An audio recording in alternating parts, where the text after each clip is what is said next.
Setelah itu dilanjut doa yang sangat viral ini di mana-mana dibaca, tapi salah menempatkan. Sehingga semua orang yang baca tidak ada yang khusyuk, tidak ada yang berdoa, hanya membaca doa. Allahumma laka sumtu, ya Allah, laka karena mencari ridhomu lah sumtu aku sudah berpuasa. Kalau belum membatalkan berarti belum selesai puasanya. Ini fi'il madhi, sumtu sudah berpuasa, berarti sudah minum. Allahumma laka sumtu, karena mencari ridhomu lah ya Allah sumtu aku berpuasa Ramadan, aku sudah puasa Ramadan. Wabika amantu, dan aku beriman kepadamu, aku percaya kalau engkau adalah Tuhanku, aku bisa bertemu engkau kelak di surgamu. Wa ala rizkika aftartu, dan atas semua rizki yang kau karuniakan kepadaku berupa es, berupa nasi, buah-buahan, aftartu aku sudah membatalkan puasaku. Ini diteliti, aftartu aku sudah membatalkan puasaku, bukan akan membatalkan. Ini fi'il madhi, aftartu birahmatika ya arhamar rahimin. Jelas ya. Hati doa yang viral itu dibaca setelah mencicipi minuman atau makanan, baru doa. Kalau doa sebelum buka apa? Ya, doa sebelum makan itu. Allahumma barik lana fima razaqtana wa qina adzabannar.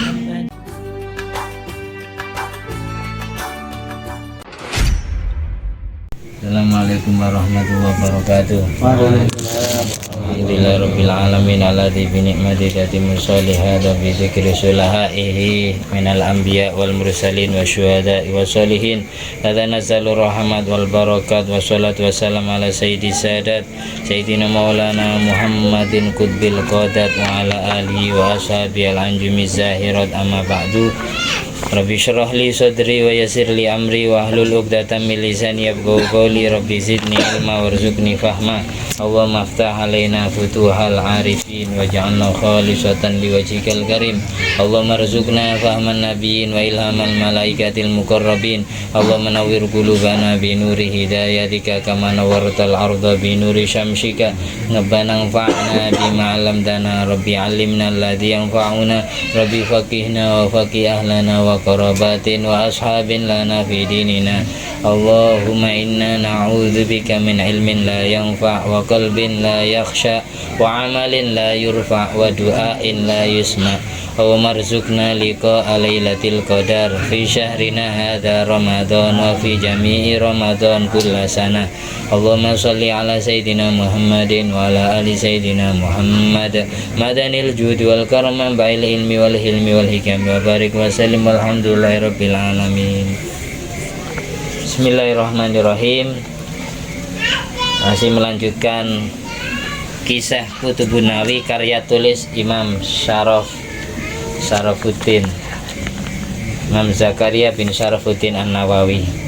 Fi Kitabil Qirtas diceritakan, diriwayatkan dari Anisy Al-Faqih Abdillah bin Umar Ba'ubad annahu, bahwa sesungguhnya beliau sa'alahu Syekh Al-Qutub Umar bin Abdurrahman Al-Attas.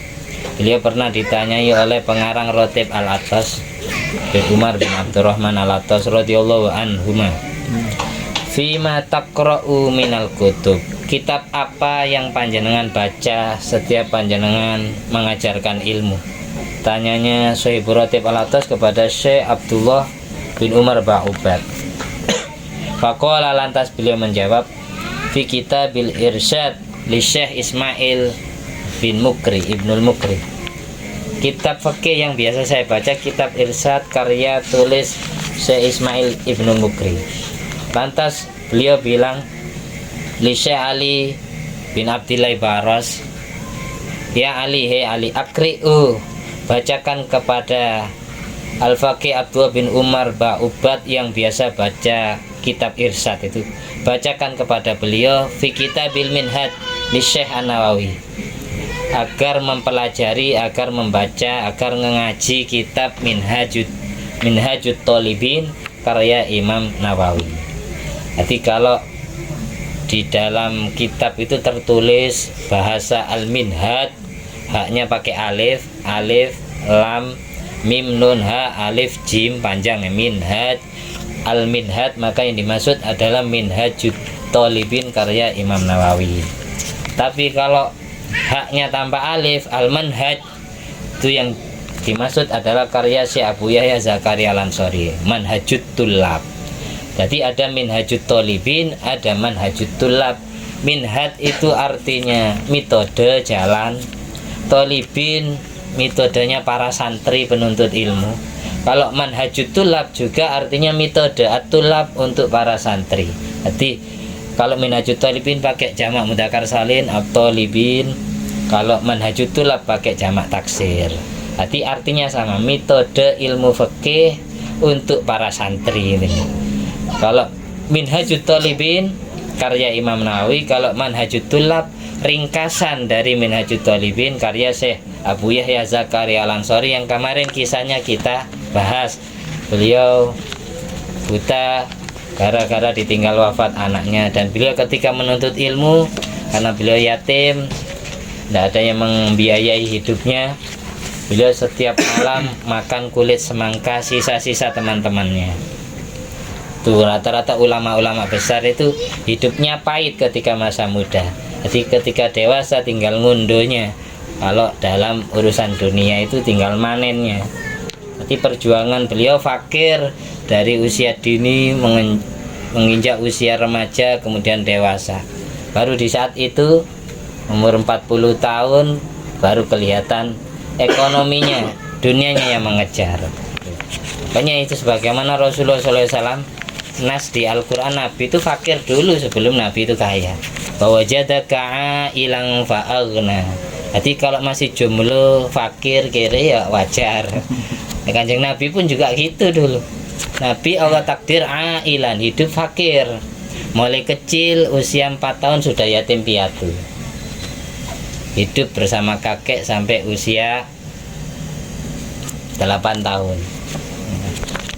Baru ditinggal wafat Abdul Muthalib kakeknya, baru digantikan pamannya Abu Thalib sampai usia 52 tahun. Sampai yang membiayai nikah Rasulullah itu Siti Khadijah sendiri, istrinya. Dulu Kanjeng Nabi kan kerja ke Siti Khadijah. Siti Khadijah radhiyallahu anha itu beliau ini saudagar kaya janda yang sudah beranak 5 sebelum dari Rasulullah. Kalau dari Kanjeng Nabi itu Sayyidina Qasim, Siti Zainab, Siti Ruqayyah, Ummi Kulsum, Sayyid Abdullah Thayyib Thahir, dan Siti Fatimah Zahra. Putra putri Siti Khadijah dari Rasulullah itu 6 orang. Tapi Nabi Muhammad SAW sebelum menikah dengan Siti Khadijah sudah nikah 2 kali.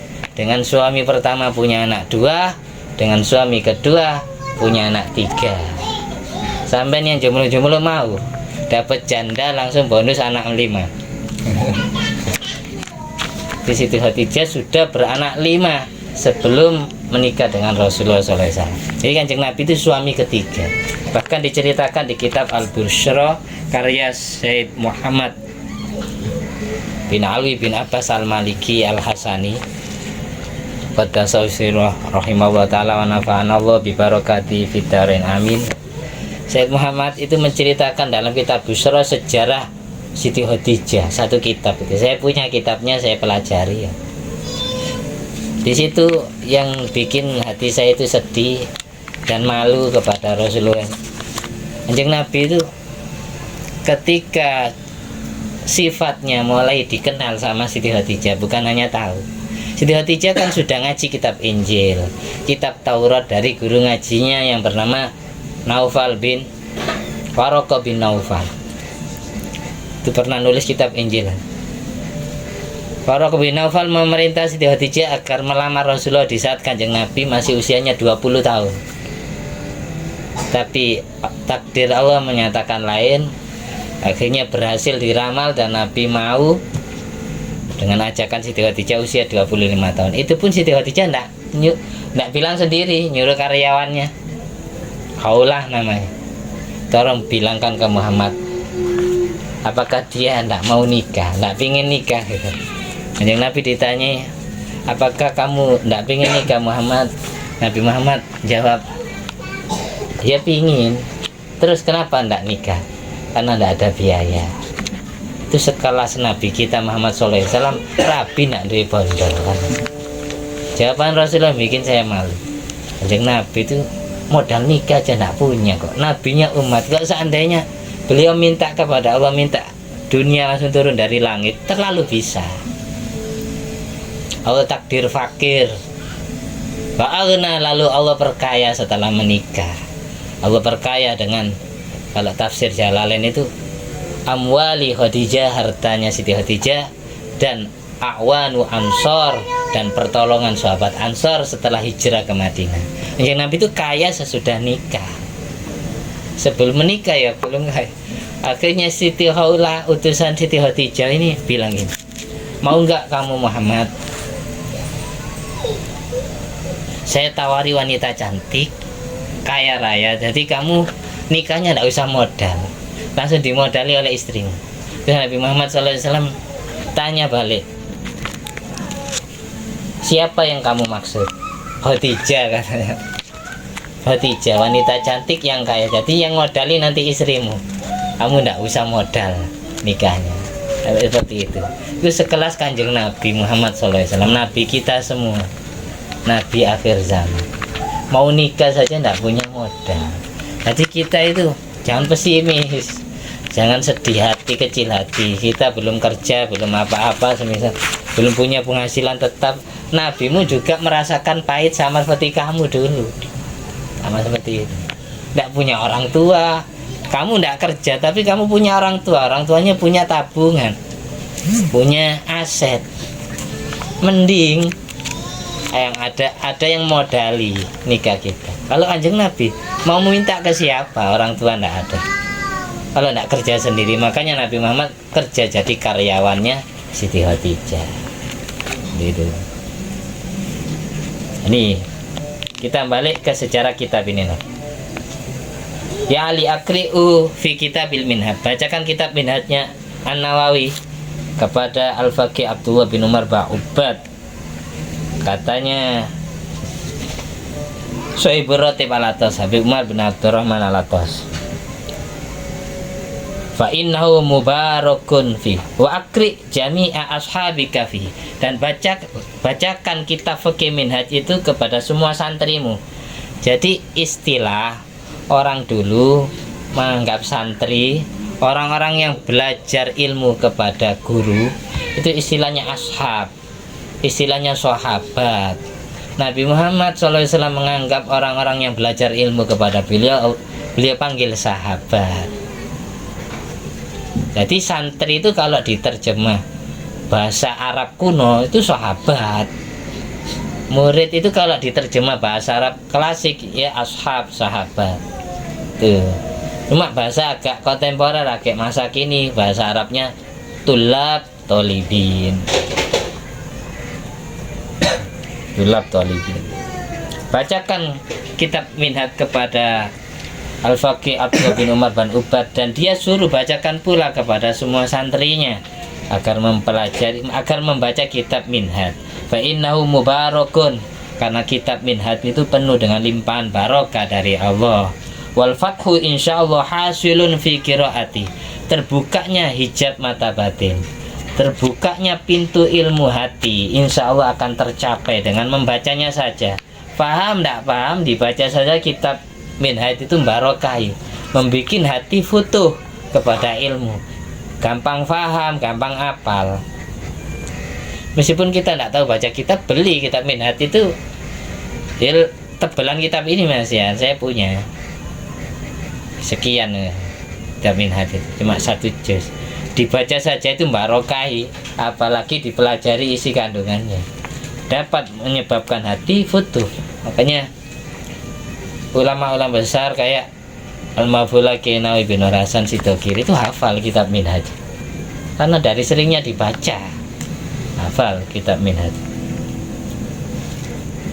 Li'anna uqamin bidzalik, karena kitab Minhaj layak untuk mencapai futuhnya hati. Wa kaifala, bagaimana mungkin tidak hasil terbukanya hati dengan membaca kitab Minhaj. Wa musannifuhu kutubun, Karena musonef pengarang kitab Minhajut Thalibin adalah wali kutub, wali yang menjadi sumbu poros dunia. Imam Nawawi itu wali kutub, tapi jangan niru tidak nikahnya. Imam Nawawi seumur hidup tidak menikah sampai akhir hayat, tapi beliau itu wali kutub di zamannya. Kutub itu banyak macamnya, ada kutbul ghaus, ada kutbul aktob, ada kutbul akwan, ada kutbul anjab, ada kutbul sajdat, ada kutbul ahbab, ada kutbul abdal, ada kutbul autad, banyak macamnya. Tapi rajanya semua wali istilahnya kutbul ghaus. Al-ghaus itu yang menaungi, yang nolong seluruh makhluk yang hidup di atas bumi, baik manusia maupun bangsa jin, karena mereka semua umatnya Rasulullah SAW. Wali kutub ghaus itu ya doakan seluruh umat, menjaga keseimbangan bumi antara orang yang maksiat dengan orang yang ibadah. Kalau sampai yang maksiat 60%, yang ibadah 40%, seluruh bumi goncang, banyak bencana alam, musibah. Wali kutub tugasnya gitu, menjaga keseimbangan itu. Jangan sampai lebih banyak yang maksiat daripada yang ibadah. Jangan sampai lebih banyak yang ghaflah daripada yang yaqdha, ingat kepada Allah. Seperti itu wali kutub. Di bawahnya kutbul ghaus itu ada istilah kutbul aktob, kutubnya para kutub. Kutbul aktob itu wakil presiden lah, wakil presidennya para wali. Atau kutbul ghaus rajanya, presidennya para wali seluruh dunia. Yang jelas orang yang jadi wali kutbul ghaus itu seluruh dunia satu orang. Orang yang jadi kutbul aktob seluruh dunia juga satu orang. Ada satu wali kutbul ghaus menjabat dua.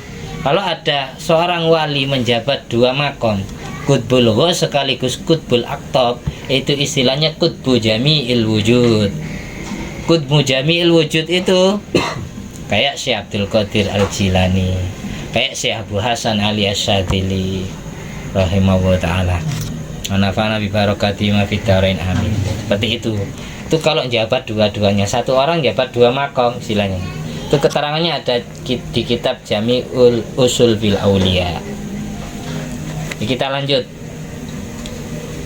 Waqad da'ali qari'i, bagaimana mungkin kitab Minhaj tidak barokah, tidak dapat membukakan hati ketika membaca. Wong musonefnya saja wali kutub, yang jelas beliau sungguh sangat mendoakan kepada para pembacanya agar jadi orang alim. Kalau yang baca ini tidak alim, besok anaknya yang Allah alimkan. Kalau anaknya tidak alim, besok cucunya yang Allah alimkan. Jadi jangan pesimis. Kita ngaji kemana-mana tidak pernah paham. Sudah berusaha untuk paham dan hafal ya, tapi Allah buntukan hati kita, Allah tutup hati kita sehingga tidak paham, sehingga tidak cerdas, tidak pintar. Tidak apa-apa, jangan putus asa. Yang penting hati kita ikhlas. Besok anakmu yang Allah alimkan, gara-gara kamu ikhlas ngaji. Besok cucumu yang Allah alimkan. Kita menghormati orang alim, sering sedekah ke orang alim, sering ngasih sesuatu ke orang alim, itu biar besok anaknya juga alim, biar besok cucunya juga alim. Apalagi si ulama itu sekaligus jadi wali Allah, kekasih Allah, tambah barokah gara-gara kita menghormati. Semua orang mulia itu karena dulu ketika masa muda sering menghormati orang mulia. Semua orang yang hina itu dulu, mulai dulu tidak pernah menghormati orang, sering menyepelekan orang, sering tidak menghargai orang. Mentang-mentang lebih senior, gengsi dinasihati orang anak yang masih junior. Mentang-mentang putra kiai, gengsi dinasihati orang yang bukan anak kiai. Kayak gitu. Mentang-mentang santri, gengsi ditegur oleh anak-anak yang tidak pernah mondok. Ada gitu. Anak punya sifat ujub, punya sifat kiber, sombongnya itu yang membuat dia tidak naik derajat. Makanya Imam Nawawi mengatakan di antara makalahnya, banyak ulama, banyak orang alim, tapi tidak semua ilmunya manis. Tidak semua orang alim itu jadi waliullah. Bahkan di muqaddimah kitab Buyatul Mustarsyidin diceritakan kenapa Kok orang yang ahli mutolaah ilmu tidak sama kayak orang yang ahli wirid, ahli zikir. Istiqomah wiridan, istiqomah zikir, istighfar, sholawat, la ilaha illallah. Dengan orang yang ngaji mutolaah ilmu, kok yang punya karomah yang ahli wirid itu? Karena yang ahli wirid itu mengamalkan ilmu. Di antara ilmu yang Allah perintahkan di Al-Quran, kita diperintah untuk berzikir kepada Allah, untuk baca istighfar, untuk baca sholawat ke Nabi Muhammad, untuk baca zikir la ilaha illallah. Itu sekaligus perintahnya Rasulullah, jaddidu imanakum, aksiru min qauli la ilaha illallah. Perbaharui imanmu setiap hari dengan cara memperbanyak baca la ilaha illallah. Itu orang ahli zikir berarti mengamalkan ilmu. Meskipun dia punya ilmu, mengamalkan ilmu cuma bab zikir. Makanya Allah kasih, gara-gara mengamalkan ilmu Allah kasih cahaya. Hatinya punya karomah. Orang yang ahli mutolaah ilmu hanya ngaji, hanya ngoleksi, ibaratkan dia sakit berobat ke dokter, lalu sama dokternya dikasih resep suruh beli ke apotik dan disuruh minum sehari 3 kali, sehari 2 kali, tapi tidak diminum, ingin sembuh penyakitnya. Sama kayak gitu, dia hanya ngaji, ke sana ngaji, lewat YouTube ngaji, ke sini ngaji, setiap ketemu orang alim ngaji, tapi ilmu yang dapatnya ngaji tidak pernah diamalkan. Akhirnya tidak punya karomah karena tidak mengamalkan ilmu. Makanya Imam Nawawi mengatakan, kalau seandainya orang yang ahli mutolaah ilmu itu mengamalkan semua ilmu yang dia pelajari, insya Allah dia akan mempunyai karomah melebihi karomahnya orang-orang yang ahli zikir, orang-orang yang ahli wirid. Karena orang ahli wirid hanya mengamalkan ilmu bab wirid tok, sementara orang ahli ilmu dapat ilmu banyak lalu diamalkan semua ilmunya, dia akan mempunyai kehebatan karomah yang melebihi karomahnya orang ahli zikir. Ya, kita lanjut bab Ramadan, kita singkat ya, tidak usah banyak-banyak ngajinya, mengarai kewareken kewareken ya, tidak hafal semua ilmu. Penting kita ambil hikmah. Halaman berapa bab Ramadan? 448. Halaman 448. Langsung bab al-hasu alal ibadah fi Ramadan. Sebenarnya yang belum baca nomor 8 itu bab Syawal, belum lebaran, fokus Ramadan. Al-hasu alal ibadah. Oh iya, di atasnya ini ada kisah Syekh Abdul Qadir. Qalat Ummu Syekh Abdul Qadir Al-Jilani. Insya Allah kalau memang ahad depan ini masih ada ngaji, belum lebaran ya, kita baca yang itu aja. Sekarang fokus ke Ramadannya. Barangkali malam ini Lailatul Qadar kan. Dan ini tinggal berapa hari. Al-hasu alal ibadah fi Ramadan. Anjuran beribadah di dalam bulan Ramadan. Karena salaf yastakbiluna Ramadan bi anwa'it ta'at wal ibadah. Ulama salaf itu menyambut kedatangan bulan Ramadan dengan aneka ragam taat dan ibadah. Bikhilafin nasal al-an, berbeda dengan manusia secara umumnya di hari ini, masa kini. Yastakbilunahu bi anwa'il mat'umat wal masyrubat. Mereka menyambut Ramadan dengan aneka ragam macam makanan dan minuman, apalagi pas berbuka, lezat-lezatan makanan, balas dendam, sampai doa buka puasanya salah menempatkan. Umumnya orang-orang doa buka puasa itu Allahumma lakasumtu wa bika amantu ala rizkika aftartu birahmatika ya arhamar rahimin, umumnya dibaca sebelum buka. Padahal yang benar itu setelah mencicipi makanan. Semua hadis yang menerangkan doa buka puasa itu pakai fi'il madhi semua yang diajarkan oleh Rasulullah. Zahabat dhama wa batallatil uruq wa sabatal ajru insyaallah. Zahabat dhama, habis minum air, es atau makan kurma, zahabat dhama, telah hilang rasa dahaga di tenggorokanku. Wa batallatil uruq, telah terbasahi urat nadiku, urat tenggorokanku. Wasabatal ajru, insyaallah ganjaran dicapai dari puasa. Setelah itu dilanjut doa yang sangat viral ini, di mana-mana dibaca, tapi salah menempatkan, sehingga semua orang yang baca tidak ada yang khusyuk, Tidak ada yang berdoa, hanya membaca doa. Allahumma laka sumtu, ya Allah, laka karena mencari ridhomu lah sumtu aku sudah berpuasa. Kalau belum membatalkan berarti belum selesai puasanya. Ini fi'il madhi, sumtu sudah berpuasa, berarti sudah minum. Allahumma laka sumtu, karena mencari ridhomu lah ya Allah sumtu aku berpuasa Ramadan, aku sudah puasa Ramadan. Wabika amantu, dan aku beriman kepadamu, aku percaya kalau engkau adalah Tuhanku, aku bisa bertemu engkau kelak di surgamu. Wa ala rizkika aftartu, dan atas semua rizki yang kau karuniakan kepadaku berupa es, berupa nasi, buah-buahan, aftartu aku sudah membatalkan puasaku. Ini diteliti, aftartu aku sudah membatalkan puasaku, bukan akan membatalkan. Ini fi'il madhi ini, aftartu birahmatika ya arhamar rahimin. Jelas ya. Hati doa yang viral itu dibaca setelah mencicipi minuman atau makanan, baru doa. Kalau doa sebelum buka apa? Ya, doa sebelum makan itu. Allahumma barik lana fima razaqtana wa qina adzabannar. Ya Allah, berkahi semua rizki ini, rizki makanan ini kepada kami yang akan makan, kami yang memasak nasi, kami yang jualan nasi, kami yang jualan beras, kami yang menanam padi, dan seterusnya. Barik lana, semua yang ikut andil dalam proses pembuatan nasi yang ada di hadapan kita itu terdoakan barokah semua.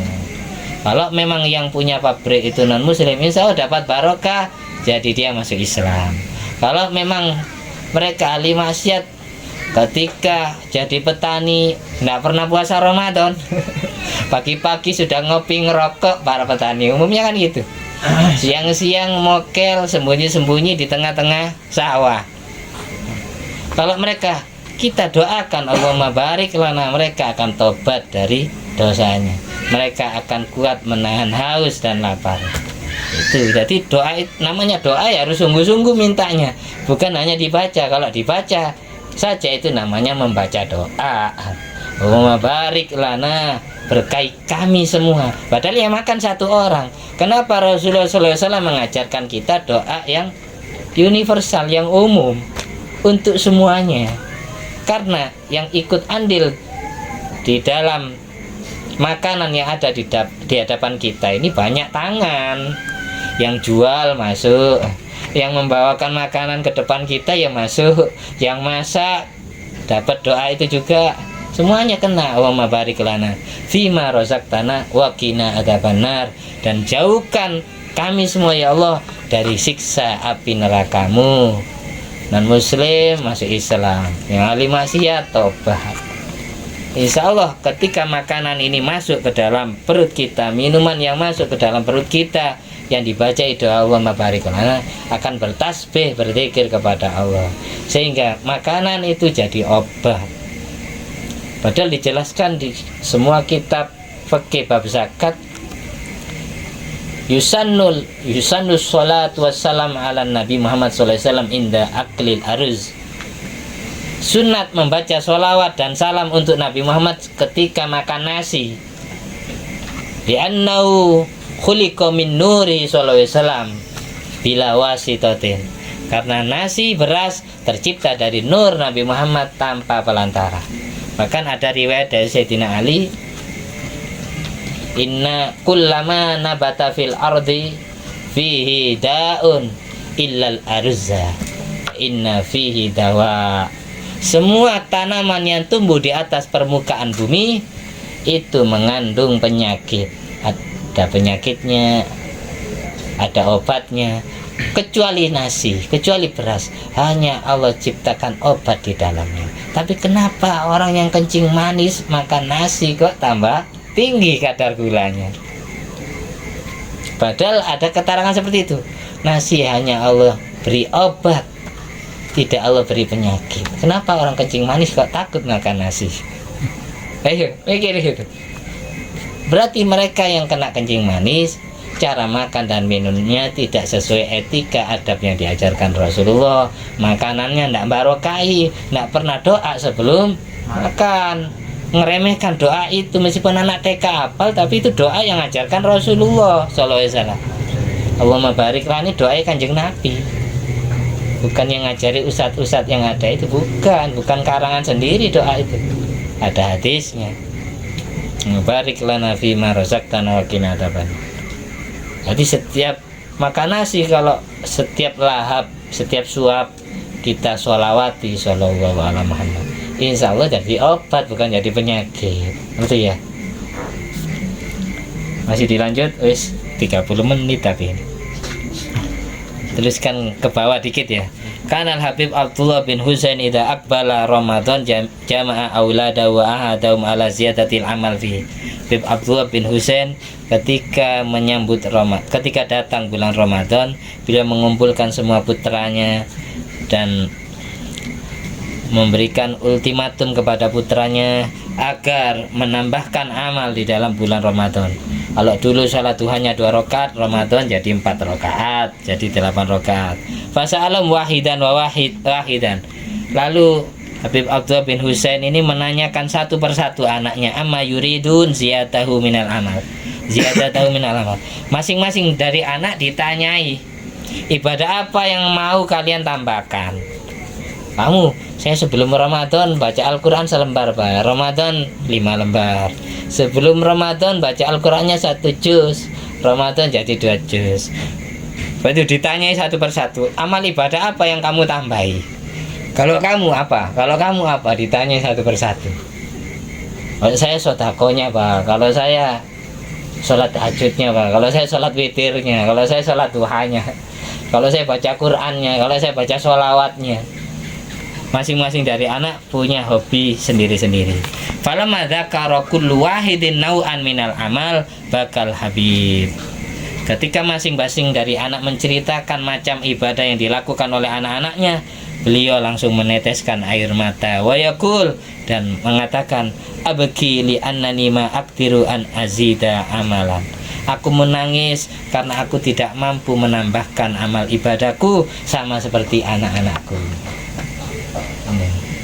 Umumnya orang tua itu hanya bangga anak, dirinya sendiri tidak ibadah. Kan ya? Lianna jami'a awqatihi qabla Ramadan fi ibadatin. Karena semua waktunya beliau sebelum Ramadan di dalam ibadah. Ketika bulan Ramadan beliau malah berkurang, tidak bisa nambah lagi. Wa yaqul ya auladi, wahai putra-putriku, hal minkum man yabi'u li waqtahu. Apakah di antara kalian ada yang mau menjual waktu kesempatan ibadah kepada ayahmu ini? Aku tidak sanggup nambah, kalian masih sehat walafiat, masih muda. Makanya ada kesempatan beribadah itu rezeki. Orang kalau sudah istiqomah, suatu saat sakit, maka tetap Allah catat amal ibadah. Orang ketika sudah istiqomah masa tua, masih istiqomah masa muda, ketika tua terus tidak sanggup mengerjakan, itu tetap tercatat pahala yang tidak terputus. Makanya di surat Wat-Tin wa Zaitun wa Turi Sinin wa hadzal baladil amin laqad khalaqnal insana fi ahsani taqwim. Manusia itu diciptakan sempurna, sehat walafiat. Summa radadnahu asfala safilin. Suatu saat dia akan menapaki usia sepuh, ibadahnya mulai berkurang. Illal ladzina amanu wa amilus sholihat falahum ajrun ghairu mamnun.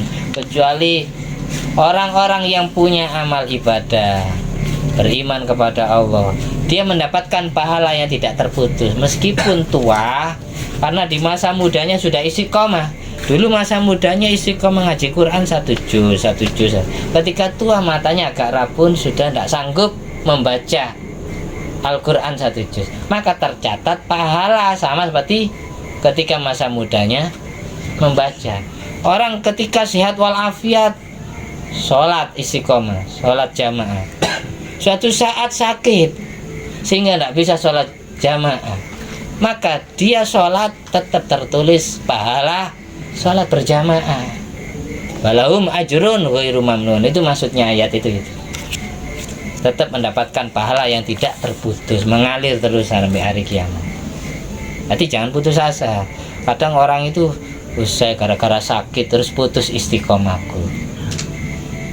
Sakit itu kamu tetap Allah tulis, Allah catat pahala yang tidak terputus, sama seperti kamu ketika sehat. Gara-gara saya tua terus saya tidak bisa ibadah kayak masa muda dulu.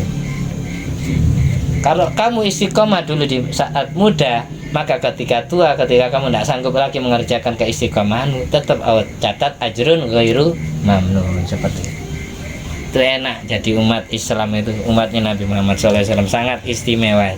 Aslinya di agama itu gampangnya mempersulit kita sendiri yang awam ini, karena rata-rata ibadah kita tidak kita ilmoni. Hal yang sepele urusan doa buka puasa saja salah menempatkan kok. Di mana-mana orang beracara buka bersama, doa itu dibaca sebelum nyantap makanan, sebelum minum minuman, ya kak. Akhirnya semua yang doa kebelet minum es. Nggak ada yang khusyuk. Ayo doa bersama-sama. Allahumma barik, Allahumma lakasumtu wa bika amantu. Rok nang ngombe es nang mari tuh kan ya. Seperti itu. Nggak ada yang doa, cuma membaca doa. Jadi yang benar. Jangan sepelekan doa setelah mencicipi makanan. Karena ada hadis Nabi Muhammad SAW, inna lisoim inda fitrihi la da'watan la turaddu. Sesungguhnya orang puasa ketika berbuka itu ada doa yang tidak Allah tolak. Jadi habis minum es tiga glek, 3 teguk air ya, glek.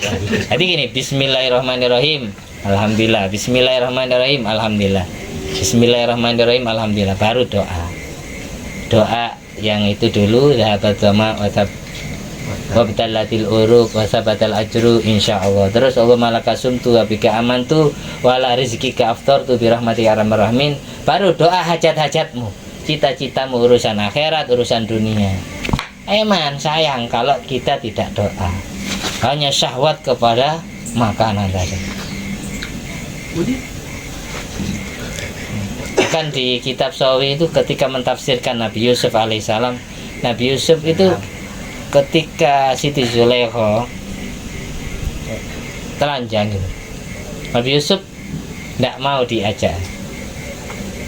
Wa ghallaqatil abwab, kunci di pintu, kunci kamar ditutup sama Siti Zulaikha.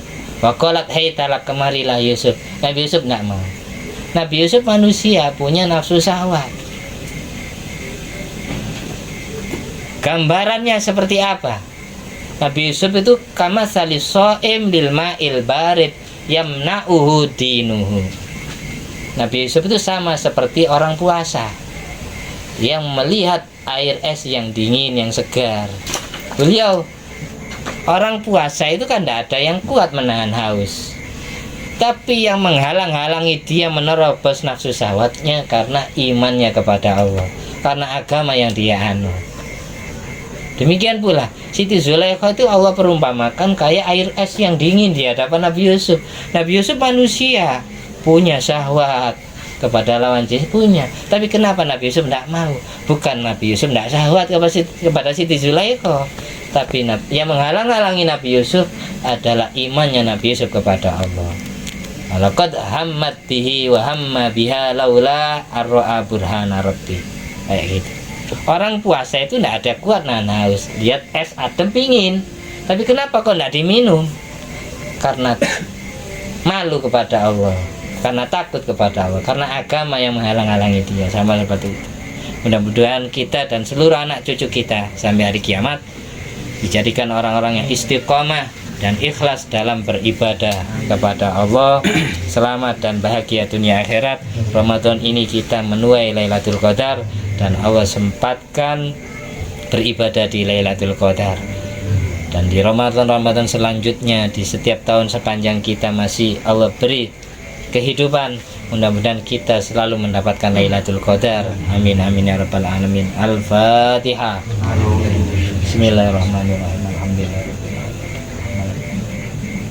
Inna siratal mustaqim siratal ladzina an'amta 'alaihim ghairil maghdubi 'alaihim waladdallin.